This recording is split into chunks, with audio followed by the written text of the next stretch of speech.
Assalomu alaykum. Mana hurmatli mutasaddi tashkilotlar. Biz Angor tuman Nurli Maskan internat maktabi, ya'ni Ko'zozlar maktabidamiz. Bugungi sana necha? 19-noyabr. Xonalar sovuq. Shaxsan mana 6-A sinfning xonasiga kirib o'tiribman. Bu o'zimning sinfim. Mana ham farzandlarim 6-sinfda o'qiydi. Farzandim. Bunga sharoit qilganman uyga, issiqqina. Agar bu sovuq xona bo'lib qolsa, juda bir anaqa bo'lib qolaman. Bular ham o'zimning farzandimday gap.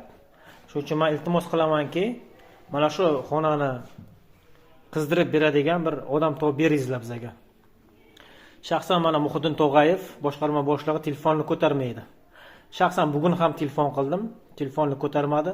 Tuman hokimiga rahmat, tuman hokimimiz telefonlarni ko'taradi. Iloji boricha chorani ko'radi. Lekin bizga boshqarma boshlig'imiz umuman bee'tibor. Bir marta ham kelib ko'rmadi. Necha marta mana jalvalar tushdi. Gazga kelib, gaz nima desam, gaz ta'minoti kelib ko'rishga harakat qilyapti, lekin boshqarma boshlig'i yo'q. Umuman kelgani yo'q, xabar olgani yo'q.